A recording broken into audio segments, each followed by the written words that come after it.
From Hollywood, it's time now for... Johnny Dollar. My name is Hardy, Mr. Dollar. Yes? I'm returning the call you made to Mr. Ellis Rasmussen. If you will state your business, I shall be glad to transmit it to him. You tell Mr. Rasmussen I'm an insurance investigator from Hartford, and the matter involves a member of his own family. Oh, young Mr. Rasmussen? Yes. Could you hold on a moment, sir? I could. Mr. Rasmussen will send a car for you at 6 o'clock. Look, I can take a cab.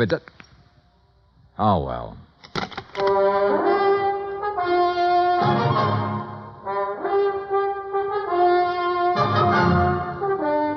Bob Bailey in the exciting adventures of the man with the action-packed expense account. America's fabulous freelance insurance investigator. Yours truly, Johnny Dollar.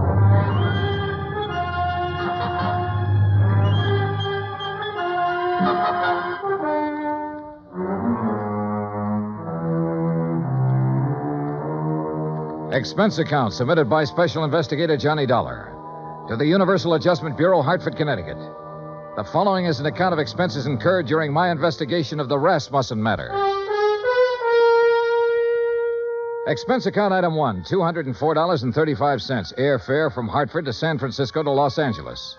Trying to compile the details of the Rasmussen case. I'd been on it 3 days when I was stonewalled in Los Angeles with a Holmby Hills address and the phone number of Ellis Rasmussen. At 6 o'clock, a liveried chauffeur in immaculate uniform stepped up to me at the desk. Mr. Dollar? Yes? My name is Stauffer, sir. I have Mr. Rasmussen's car outside. Well, gee whiz, Stauffer. Ain't it the truth, sir?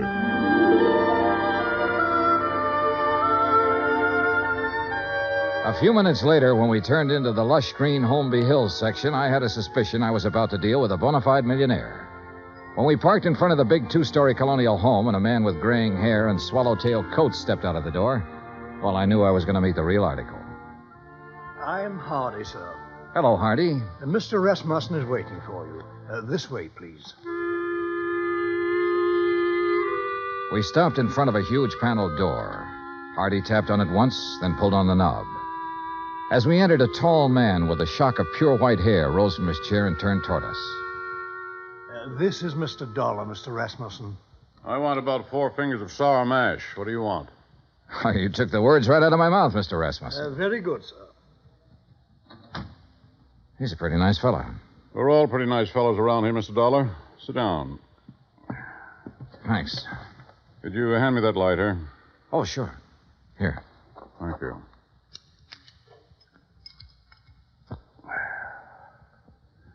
What are you doing in Los Angeles? Why, federal underwriters of Hartford wrote a blanket policy for all Imperial Rubber Company employees. Your son was an executive with Imperial when he was killed in Malaya last spring. Federal owes his widow $25,000. I don't know where she is, Mr. Dollar. I see. I doubt if you do. Let me put it this way. I never met the young lady. Fred married her one night in Elko, Nevada. 2 days later, they were on their way to Malaya. 6 months there, and the development station was raided by guerrillas one night. And I suddenly no longer have a son. Have you eaten your dinner, Mr. Dollar? Oh, I wouldn't want to trouble you. Hardy, set a place for Mr. Dollar. Very good, sir. Well? Well, I thought she might phone me when she got back to the States. She never did. Never a letter, nothing. I'm old and sick, but I still want to see the girl my son married. It's not an easy thing to lose a son, Mr. Dollar. And I lost a good one. I lost the best son a man ever had. I'm sure you did, sir. To your son. To Fred. During dinner and afterward, over coffee and liqueurs, I listened to the story of Ellis Rasmussen's life. It came from the lips of an old man who was dying, but in whose eyes I could see reflected the memories of a brawling, bustling life that started in an Oklahoma oil field and moved to Alaska and Arabia and Africa. More and more during the talk, I began to know his lost son. For in everything the old man had to say about himself, I could sense an unmistakable reflection of his son. Finally, I thanked him and left. If I may say so, I do hope you'll call soon again, sir. Mr. Rasmussen enjoyed your visit very much. I haven't seen him so much like his old self since we received the terrible news of young Mr. Rasmussen's death. He must have been quite a man, Hardy. Young Fred Rasmussen. He was, sir. All of us miss him dreadfully. None of us ever met Mrs. Rasmussen, and we were most anxious to receive her, especially after young Mr. Fred's death. I imagine so. The car's all ready, Mr. Dollar. Good night, sir. Good night, Hardy.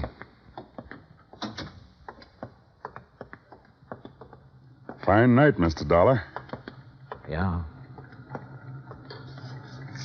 Stoffer, Yes, sir? I didn't want to press the point with Mr. Rasmussen, but now maybe you can straighten me out. Did he approve of his son's marriage? Let's put it this way, Mr. Dollar. Mr. Rasmussen approved of Mr. Fred. And if Mr. Fred got himself married, then Mr. Rasmussen approved of the girl. Between them two, they had that kind of understanding. Real people. Expense account item 2, $1.98. Telegram to Personnel Division, Imperial Rubber Company, requesting a copy of all information they might have on Laura Olson Rasmussen. Item 3, $6. One long-distance phone call to the Universal agent working the case in San Francisco. Mrs. Rasmussen left the Malaya Peninsula by boat from a town called Cosheti 3 days after the news of her husband's death. A week later, she booked plane passage in Hong Kong with Trans-Pacific Airlines. She changed planes in Honolulu. She cleared the Port Authority in San Francisco.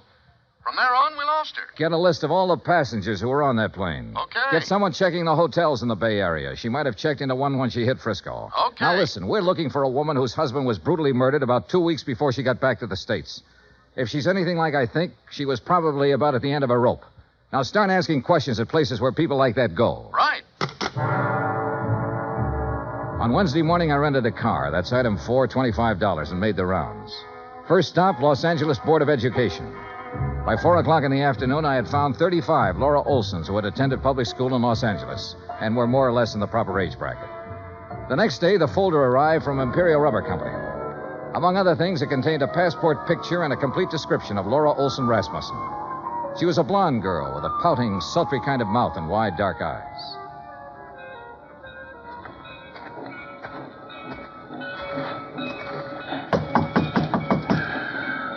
You down there. Yes? What do you want? I'm looking for Mrs. Frances Olson. Are you Mrs. Olson? I don't want to buy nothing. Do you have a daughter named Laura Olson? Are you a policeman? No, I'm an insurance investigator. I'm trying to locate Laura Olson Rasmussen. Well, how'd you get this address? What's that? A picture of her. Let's see. That's my Laura. What about her? I've been trying to locate her for some time. Is she here? No, she ain't here. She ain't been here for 5 years. Do you have any idea where I can find her? Friends, maybe? Other relatives? You say her name's Rasmussen now? Yes, she married a man named Fred Rasmussen. Married. Well, ain't that just something? You didn't know your daughter had been married, Mrs. Olson? How would I know? How would I know anything about her?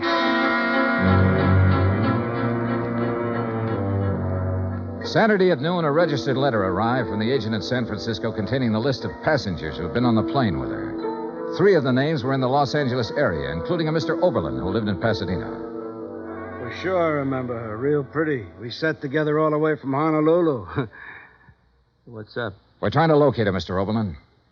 Did she happen to mention her plans when she returned to the States? Plans? You know, what hotel she might be staying at in San Francisco? Or if she was going on to another city? No, not her. You say that very emphatically. Yeah, I guess I do. You didn't have to show me a picture.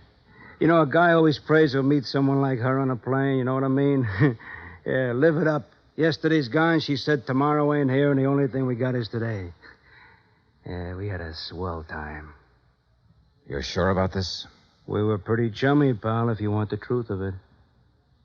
Mr. Oberlin, did she mention anything about being in Malaya before she boarded that plane? Then she didn't tell you that her husband had been killed a week before. Killed? How? He was murdered by guerrillas in Malaya. Oh, no, she didn't mention that. She didn't mention that at all, Mr. Dollar.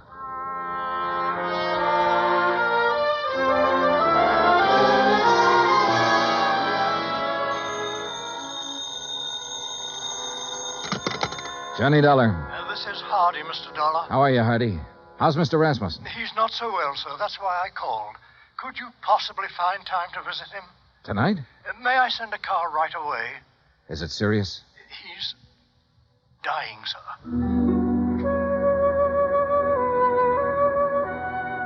I knew why he wanted to see me. Have you located my daughter-in-law yet? No, I haven't located her, Mr. Rasmussen. But I know something about her.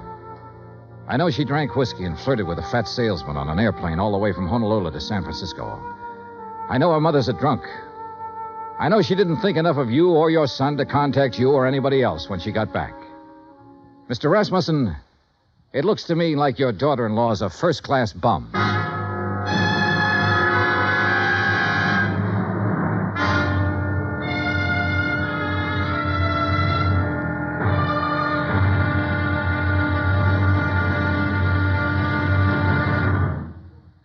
Act Two of yours truly, Johnny Dollar, in just a moment.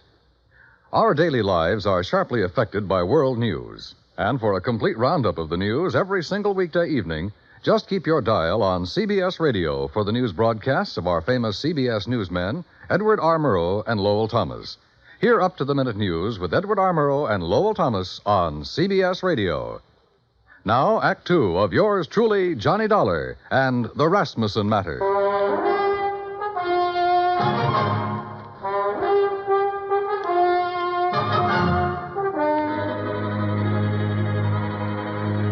There was a black coupe with MD on the license parked in the driveway of the Rasmussen house when we pulled up. In the bedroom, a silvery-haired man in a black suit was sitting beside the bed that held Ellis Rasmussen.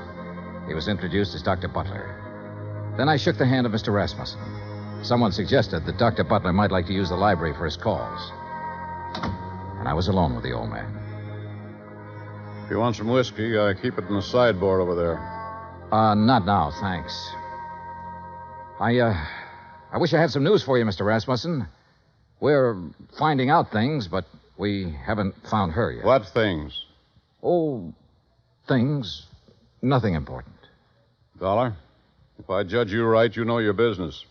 And if you haven't found my daughter-in-law by now, you've certainly found out what kind of person she is. So tell me. I haven't met her. I don't know. You're being evasive. I don't work for you, Mr. Rasmussen. I'm an insurance investigator trying to locate a woman and pay off a claim. If I don't find her, the case will just have to sit, unless you or someone else concerned makes a report to missing persons. Then the cops can take over, and maybe they should right now. My son was a fine man.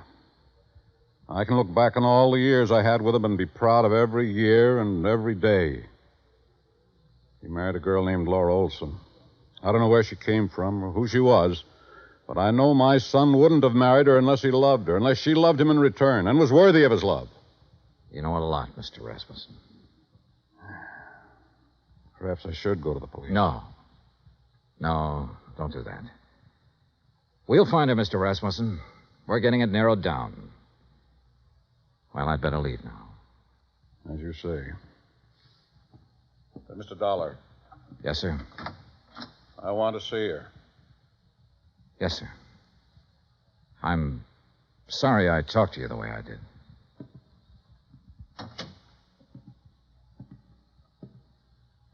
Phone call for you, Mr. Dollar. Would you like to take it in there? Oh, yeah, sure. Keep an eye on him, Hardy. Trust me, sir.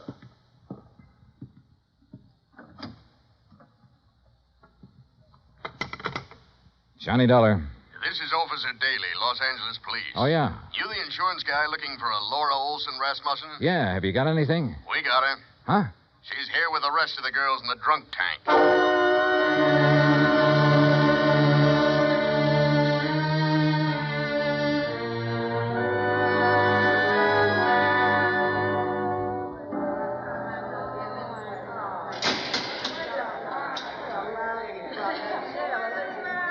A drunk tank will always smell of disinfectant. This one was no different. There are no bunks, no chairs, no blankets, no nothing. So you stand or sit on a concrete floor and wait for something to happen. The legal period is 24 hours. You get rebooked or you get released. It all depends. What's the story on her, Dollar? I've got a check for $25,000 for her. Gee, insurance money? Yeah? Quiet! Quiet in there! All right, quiet down! You girls better learn to get along. Which one? Back there, sitting on the floor. Oh, good. What's the situation? If somebody comes up with bail, they can have her. Expense account item 7, $100 bail. While I was waiting around, Officer Daly broke open a file on her. A dozen aliases, a dozen charges, and one conviction for shoplifting. A career of petty thievery that began at the age of 16 and ran up into a 22nd year. Expense account item 8, $35 telegrams. I sent wires to all parties concerned, all parties except Ellis Rasmussen, ordering a stop on their activities since Laura Olson Rasmussen had been found.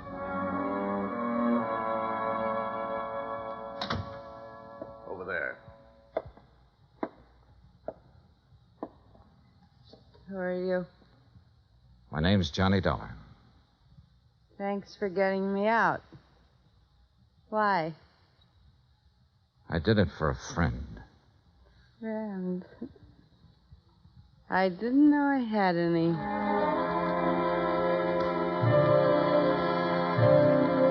Expense account item 9, 20 cents, 2 cups of coffee. We had it in a diner across from the women's section of the main jail. I looked at Laura Olson Rasmussen while she drank the coffee. Looked at the blonde hair and the wide eyes and the pouting mouth. Looked at the woman who had once been the wife of Fred Rasmussen. What's the catch, mister? No catch. You put up $100 for me. I don't know you from a load of coal. No, you don't. Where do you live? I've been staying at the Piedmont Hotel. You know where it is? No. No, not many people do. Especially people with clean shirts. What have you been doing since you got back from Malaya? I've been getting along. You got something to do with Fred? You know about Malaya. I know about a lot of things. I've been looking for you for a month. So what? Why didn't you contact your father-in-law when you got back? Why should I? What would he care about me? He never met me. What do I mean to him? Right now, since he no longer has a son, you mean everything to him. You're kidding me, mister. I wish I was kidding you. I wish to heaven I was kidding you. Well, what now? Oh. I want you to come over to my hotel with me. Oh, now look. Just sign some papers. I have a check for $25,000 for you. What was that? Your husband was insured. You're his beneficiary. All you have to do is fill out an application. I'll give you the check. I don't believe it. It's true. Come on. Expense account item 10, $2, cab fare to my hotel. I took her upstairs with me, stood over her while she filled out the necessary papers. Outside of that, we didn't say a word. Johnny Dollar. This is Stauffer, Mr. Dollar. Hardy asked me to phone you to see if there's any word. Oh, yes. Well, what'll I tell him, Mr. Dollar? Tell him no luck yet, Stauffer. How's the old man? About the same, sir. Counting on you, I think. I'll talk to you later. Yes, sir. Here you are. Okay. Thanks. Here's your check. Anything else? Nope. That's it. Okay. See you around sometime. Sure.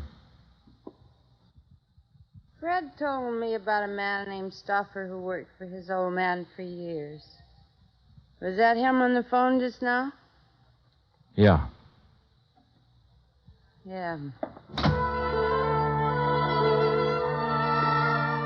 I didn't know what I was going to say to the old man, but I did know I was hoping that if Rasmussen had to die, that he'd die before anybody told him the kind of daughter-in-law I'd turned up. I didn't want to be in on that. Expense account item 11, $83, hotel bill. I checked out at 5:30, picked up my airline tickets at the desk, that's item 12, then sat around the lobby for 5 minutes. Item 13, 2 drinks for myself. Mr. Dollar, Yeah?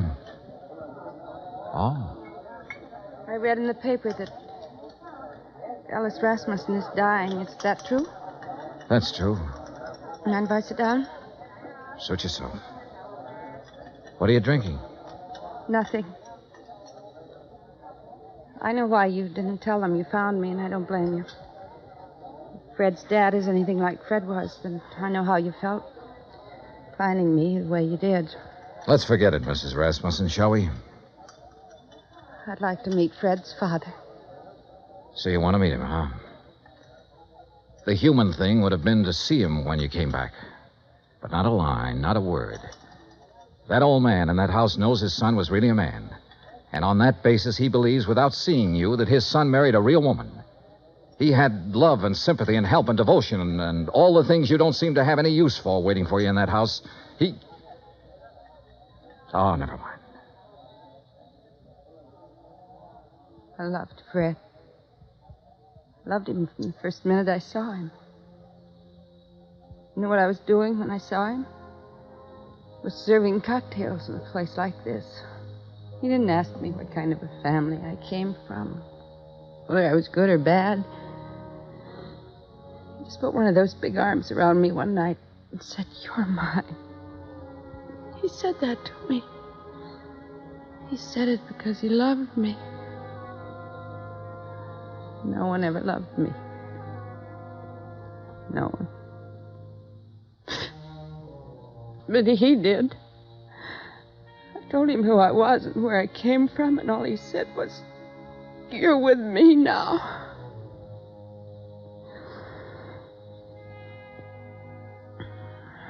We went to Malaya together, and I never knew in all of my life what I knew then. How it was to be wanted by someone who was decent, kind. And then he was killed. He told me one afternoon when I was in Cochetti. I took a boat, and then I took a plane back here. Go on. I want to see Fred's father. I took a car to the house, and I saw what kind of a house and what kind of people his family were. I didn't go in. Couldn't you see me, cheap, rotten, dirty little me? Couldn't you see me walking in there and saying, "I'm me"? Couldn't you see that mother of mine moving in? What would that have done to the old man? It would have crushed out his whole memory of Fred. But don't think, Mr. Dollar, I haven't got my memory, too. I didn't drink that away. I was loved by a man. And I loved him back. I've still got that. I'm going out there pretty soon. Would you like to meet him? Do you think I can? I think so. I think so very much. Oh, Mr. Dollar, I've been waiting in the lobby. I thought you might be here. How do you do, miss? Stuffer, I'd like you to meet Mrs. Rasmussen. Well, my. I'm mighty pleased to meet you. The boss will be mighty happy. She dried her eyes in the car. I didn't say much. She didn't say much. But in the half hour it took to get out to Holmby Hills, something happened to her again. The something that must have happened when the big arm went around her shoulders the first time. Good evening. Mrs. Rasmussen, Hardy. How do you do, Mrs. Rasmussen? We're very happy to see you. Thank you, Hardy. Fred spoke of you often. That was kind of Fred. This way, please.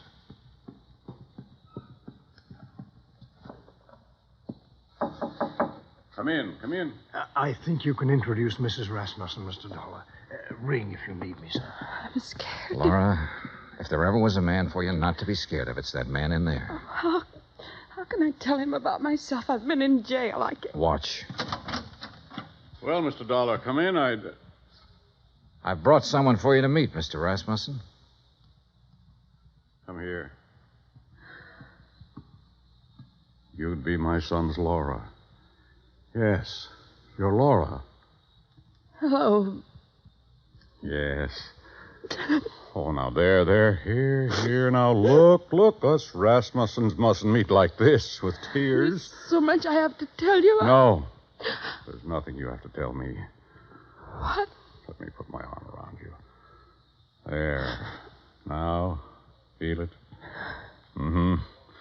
You're my daughter. Do you understand that?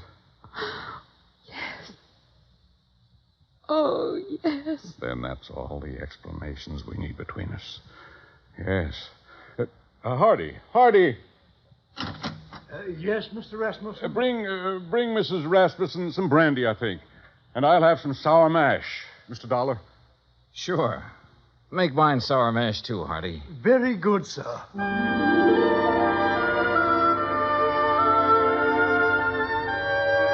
Expense account item 14, $40. Miscellaneous. Item 15, $35, stenographic. Expense account total, $1,965. Remarks? The old man's got a few weeks more. Laura's moving into the house with him to take care of him. She won't be telling him a lot of things about herself. She doesn't have to.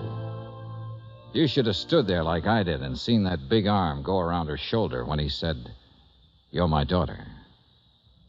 Yeah. Yours truly, Johnny Dollar.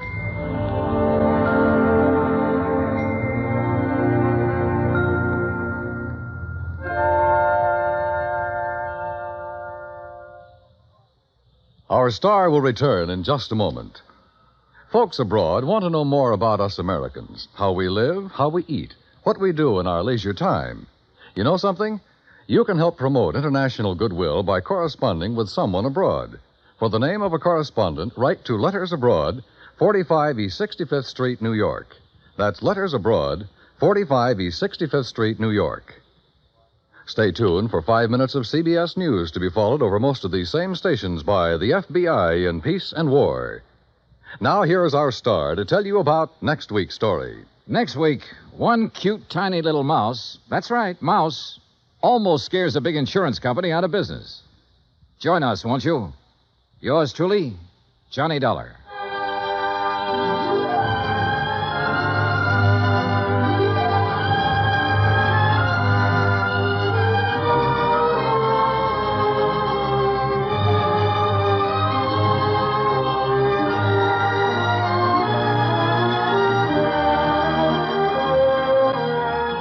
Yours truly, Johnny Dollar, starring Bob Bailey, originates in Hollywood. Written by John Dawson, it is produced and directed by Jack Johnstone. Heard in tonight's cast were Virginia Gregg, Gene Tatum, Eric Snowden, Roy Glenn, Will Wright, Frank Nelson, and Jack Crucian. Musical supervision is by Amerigo Marino. Be sure to join us next week, same time and station, for another exciting story of yours truly, Johnny Dollar. Dan Cubberly speaking.